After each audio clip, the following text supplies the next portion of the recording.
الحمدللہ رب العالمین والصلاة والسلام على سید الانبیاء والمرسلین قال اللہ تبارک وتعالی فی القرآن المجید کما اخرجک ربک من بیتک بالحق صدق اللہ العظیم وصدق رسولہ النبی الکریم الامین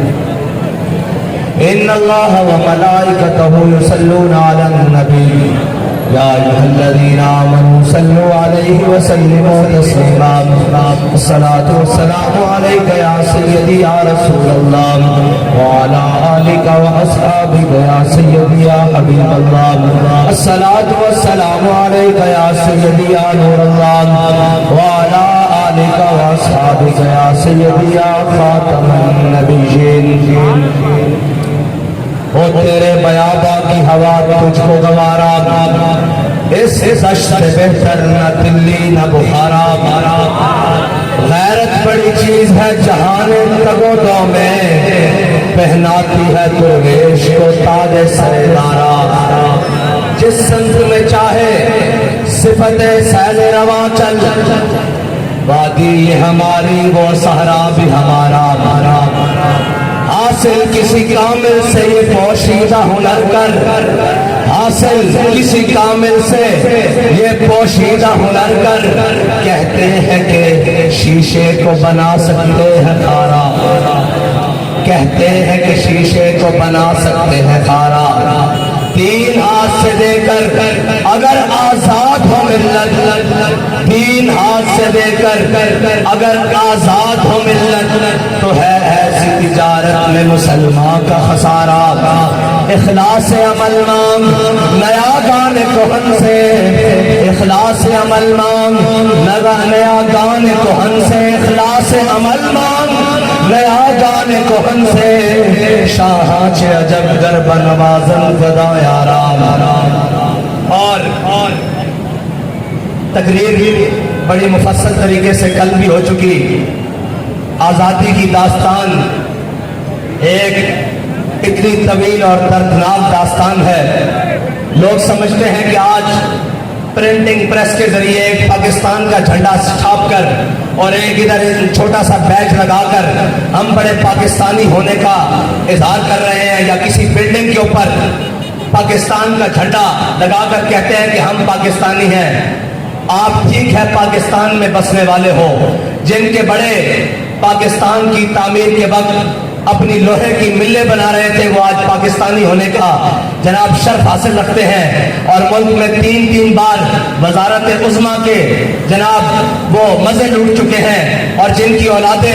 آج یہودیوں کے پاس تربیت کر رہی ہیں اور جنہوں نے ملک کے اندر صرف گیندے اور بلے مار کر اپنا نام کما کر پھر وزارت عظمیٰ کی سیٹیں حاصل کر کے وہ سمجھ رہے ہیں کہ ہم پاکستانی ہیں پاکستانی وہ نہیں ہے پاکستانی وہ ہے کہ جب پاکستان کا پرچم اٹھانے پر گلے کٹ رہے تھے ان گنت اور جب پاکستان کا پرچم اٹھانے پر چھپ کر ہجرتیں کرنی پڑ رہی تھی اور جب پاکستان کا نعرہ لگانے پر کنبے کے کنبے دریائے راوی میں قتل ہو رہے تھے اور جب پاکستان کا نعرہ لگانے پر پوری کی پوری ٹرینیں سر کاٹ کر امرتسر سے لاہور بھیجی جا رہی تھی پاکستان کا نعرہ لگانا اس وقت مشکل تھا اور اس وقت مشکل ہمارے بڑے اپنے کاروبار نہیں چمکا رہے تھے ہمارے بڑے اپنی ملیں اور انگریز سے جاگیریں نہیں حاصل کر رہے تھے بلکہ ہمارے بڑے نعرہ لگا رہے تھے کہ بٹ کے رہے گا ہندوستان اور بن کے رہے گا پاکستان اور پاکستان کا مطلب کیا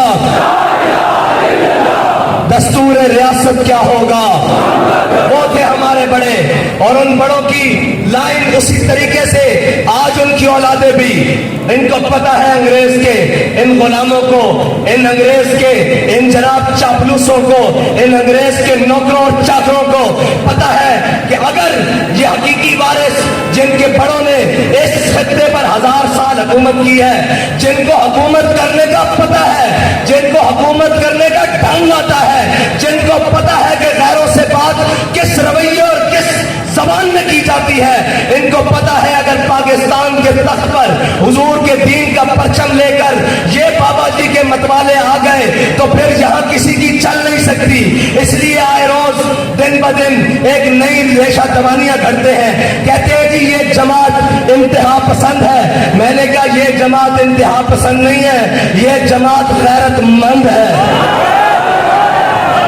اور اگر غیرت مندی کا نام انتہا پسند ہے تو پھر میں بھی انتہا پسند ہوں, پھر میرے بچے بھی انتہا پسند ہے, پھر میرے کارکن بھی انتہا پسند ہے, پھر ہمارا بات بھی انتہا پسندی ہے. اور غیرت مندوں کو جب بے غیرتوں کو غیرت کی بات دلائی جائے نا تو وہ کہتے ہیں بڑی انتہا پسندی ہو رہی ہے.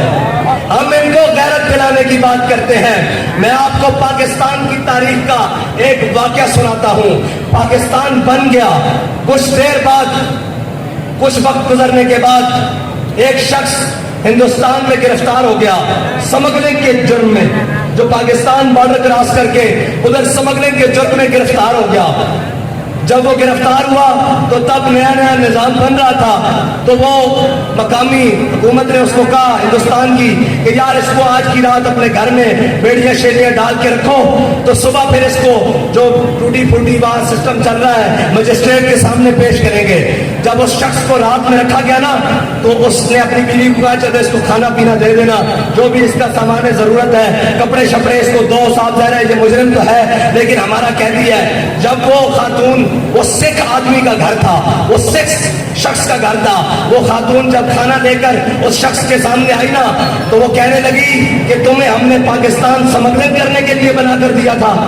وہ شخص حیران ہو کے اس خاتون کی طرف دیکھنے لگا. اس نے کہا اچھا میرا جرم ہے سمگلنگ, لیکن تم مجھے یہ کیوں کہہ رہی ہو؟ اس نے کہا بے غیرت اور بے شرم, میں مسلمان کی بیٹی ہوں. یہ وطن لوٹتے وقت انگریز مجھے اٹھا کر لے آئے تھے, میں تو انتظار میں تھی کہ کوئی محمد بن قاسم کا وارث آئے گا, کوئی صلاح الدین ایوبی کا وارث آئے گا, کوئی جناب محمود غزنوی کا وارث آئے گا. تم تو سمگلر نکلے, وہی سمگلروں کی اولادیں اور وہی سمگلر جو جناب آج سوئس بینک میں یہاں سے پیسے نکال کر وہاں بھیج رہے ہیں, یہ سمگلروں کی اولادیں ہم پر مسلط ہیں. اس خاتون نے, اس بہن نے کیا کہا؟ اس نے کہا ہم نے لاکھوں اپنی عزت اس لیے لٹوائی تھی کہ تم سمگلنگ کرو, ہم نے تو عزت اس لیے لٹوائی تھی کہ وہ پاکستان بننے جا رہا ہے جس پاکستان میں حضور کا دین کا پرچم بلند ہوگا.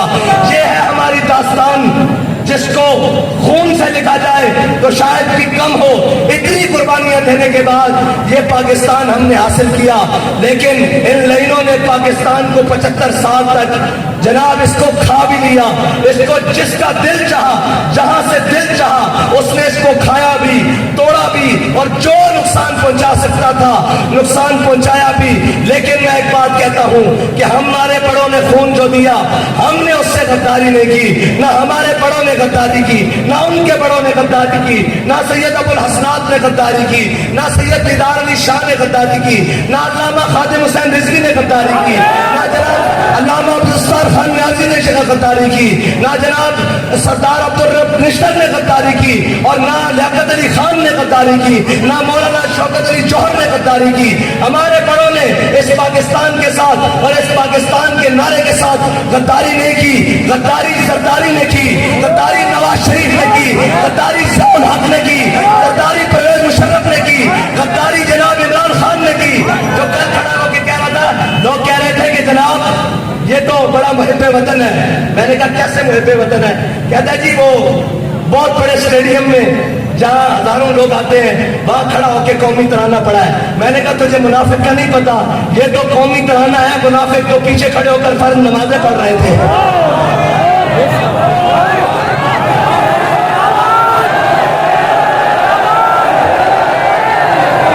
منافقوں کی پہچان ہی ہے, منافق تو پیچھے کھڑے ہو کر فرض نمازیں پڑھ رہے تھے, جمعے والے دن پہلے ممبر پہ کھڑے ہو جاتے تھے. یہ تو منافق کھڑا ہو کے ترانہ پڑھے گا نا, اس کا پردہ جو چاک ہو رہا ہے, اس نے ترانے پڑھنے ہیں. تو ترانے نہیں, تو جو ترانے لکھنے بھی شروع کر دے, ہمیں اس سے غرض نہیں ہے, ہمیں پتا ہے تو منافق اعظم ہے.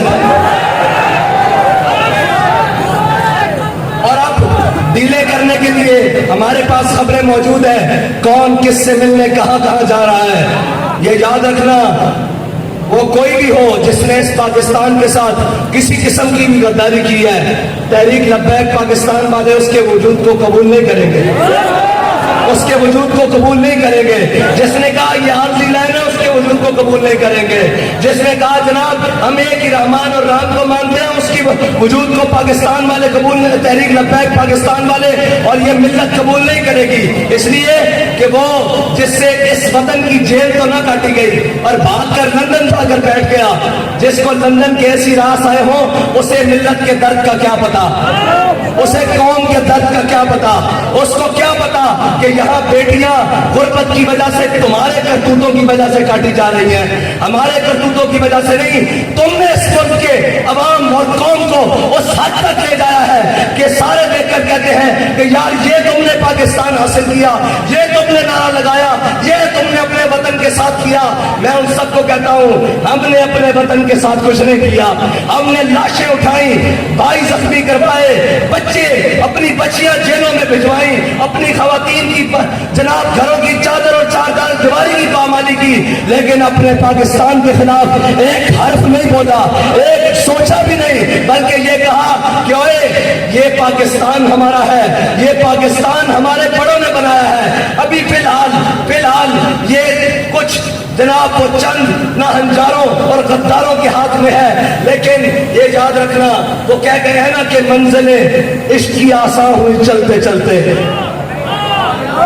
آپ کو اس لیے زیادہ چلاتے ہیں تاکہ آپ کو اندازہ ہو جائے, اور جب آپ کے ہاتھ کوئی چیز آئے, اس حکومت کی یا اس جناب ریاست کی کوئی ذمہ داری آئے, تو آپ کو احساس ہو کہ ہم کیسے چلتے چلتے اس منزل تک پہنچے ہیں. آپ کو اس چیز کا احساس رہے کہ ہم نے کتنی مشکلوں سے جا کر وہ چیز حاصل کی ہے. ان کو کیا پرواہ ہو, ان کے کون سے بچے لٹے ہیں, ان کے کون سے قافلے لٹے ہیں, ان کو کیا پرواہ ہو. بچے تو ہمارے لٹے تھے, جناب خاندان تو ہمارے کٹے تھے, اور جناب ٹرینیں تو بھر کر ہمارے سروں کی آئی تھی. یہ تو آئے اور امریکہ نواز بیٹھ کر آ کر, کوئی برطانیہ نواز, کوئی امریکہ نواز, کوئی انگلستان نواز, کوئی فرانس نواز, وہ آ کر ہمارے پر حکمران بن گئے. یہ درد تو ہمیں ہے نا, یہ درد کو مزید بڑھانے کے لیے منزل عشق کی آسان ہوئی چلتے چلتے, منزل عشق کی آسان ہوئی چلتے چلتے, اور چمکا تیرا نقشے کفے پا آخر شب, اور چمکا تیرا نقشے کفے پا آخر شب. اور یہ یاد رکھنا منزلیں انہیں کو ملتی ہیں جو موسم کے اور گرمی اور سردی کا اور جو خزاں بہار کا انتظار نہیں کرتے, جو موسم کی سختی اور جناب گرمی کا نہ کرتے ہیں, شکایت کرتے ہیں, نہ موسم کی سختی اور گرمی کو جناب کو جانتے ہیں. تو ان کے لیے کہتا ہے شاعر کہ سردی اور گرمی کے عذر نہیں چلتے, سردی و گرمی کے عذر نہیں چلتے, سردی و گرمی کے عذر نہیں چلتے, موسم دیکھ کے صاحب عشق نہیں ہوتا.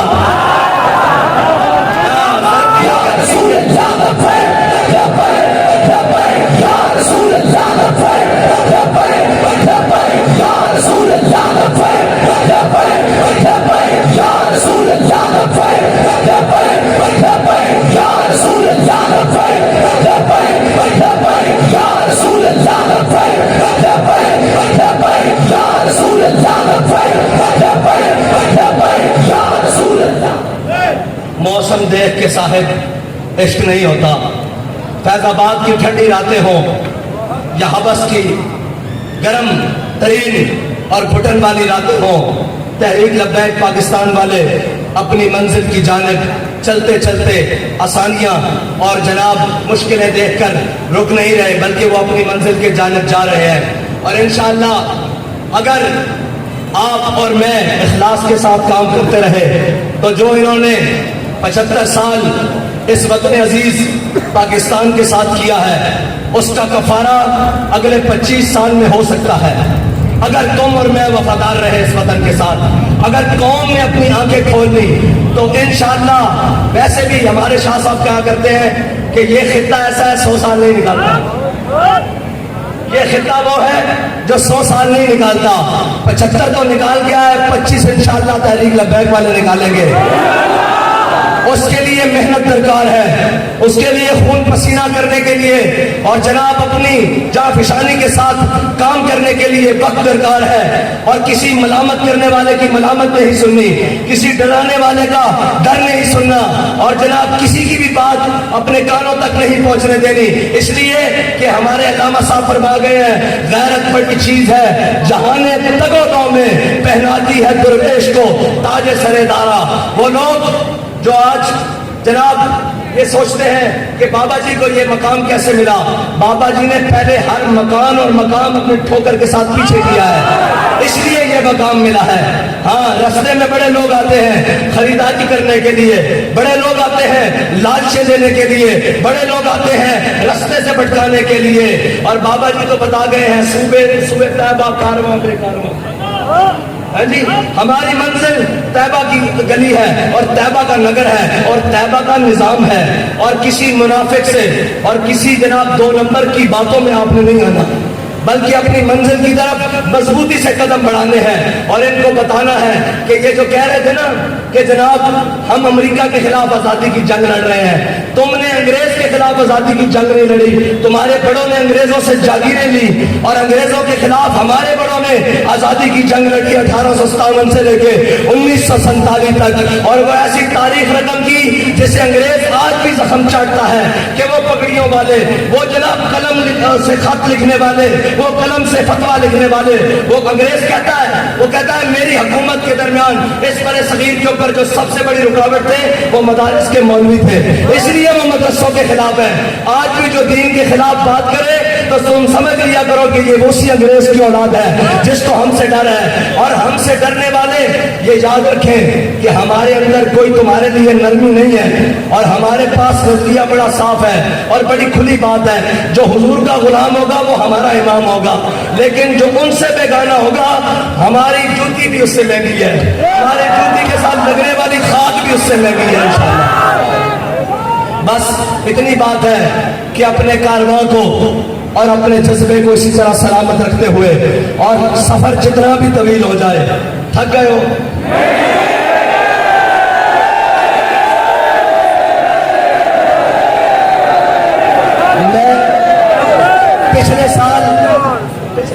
پچھلے سال میں جیل میں تھا، تو یہیں اسی مقام پر تحریک لبیک کی ریلی پہنچی،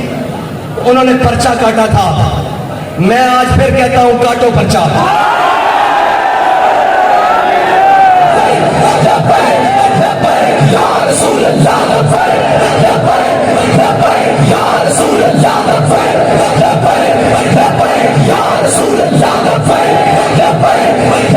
ایک ایک کا نام گن لو، ایک ایک کی شکل یاد کر لو، کاٹو پرچہ۔ تم پرچہ کاٹو، پھر اس کا چرچا کرنا ہمارا کام ہے۔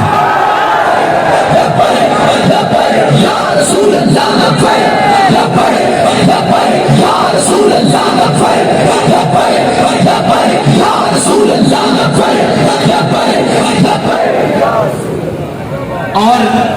آج ایک بیان چل رہا تھا کہ جی یہ بہت بڑی غلط فہمی ہے کہ اسلام تلوار سے پھیلا ہے، میں نے کہا اے لعنتی اور مردود، یہ سب سے بڑی غلط فہمی ہوگی کوئی تجھے انسان مانے، تیرے اندر انسانیت والی خصلتیں بھی نہیں ہیں، نہ تجھے روحانیت کا پتہ، روحانیت پڑتا ہے، نہ تجھے کسی بات کا پتہ، نہ تجھے کسی کام کا پتہ، حکومت تجھ سے چل نہیں سکی، ملک کے خلاف تو بکتا ہے، اداروں کے خلاف تو بکتا ہے، ہر چیز تیرے شر سے کوئی بچا نہیں۔ یہ ایک واحد شخص آیا ہے پاکستان میں جس کے شر سے کوئی محفوظ نہیں، نہ دیندار محفوظ، نہ تاجر محفوظ، نہ وکیل محفوظ، نہ جج محفوظ، نہ جناب فوج محفوظ، نہ وطن محفوظ۔ اس کے ہوتے ہوئے کشمیر کی فروخت ہوئی ہے، بڑی بڑی جو باتیں آئیں، بڑا بڑا مشکل وقت آیا، لیکن یہ لعنت کا توق اس کے گلے میں پڑا ہے کہ کشمیر فروخت ہوا ہے اور برسر عام فروخت ہوا ہے۔ اس نے کہا ہے، اور اس نے اپنی بڑی محفل میں کشمیر کا جھنڈا پکڑنے سے بھی انکار کیا ہوا ہے، اگر قوم بھولے نہ تو، لیکن قوم کو اب اپنے جناب دماغ حاضر رکھنے پڑیں گے۔ یہ نہیں کہ کوئی آگے کہے میں امریکہ کے خلاف ہوں اور میں جناب اس کے خلاف ہوں، میں آزادی کی جنگ لڑنا چاہتا ہوں اور میں یہ وہ، میں نے کہا آزادی کی جنگ تو وہ لڑے نا جس نے غلامی قبول کی ہو، اس کا مطلب ہے تو غلام تو ہے نا، یہ تو مانی بات ہے۔ اس کا مطلب ہے تو نے 3.5 سال تو غلامی میں گزارے ہیں۔ آزادی کی جنگ ہم لڑ رہے تھے، جس نے نہ تیری غلامی قبول کی، نہ نواز شریف کی غلامی قبول کی، نہ شاہد خاقان کی غلامی قبول کی، نہ پرویز مشرف کی غلامی قبول کی۔ ہر ظالم کے سامنے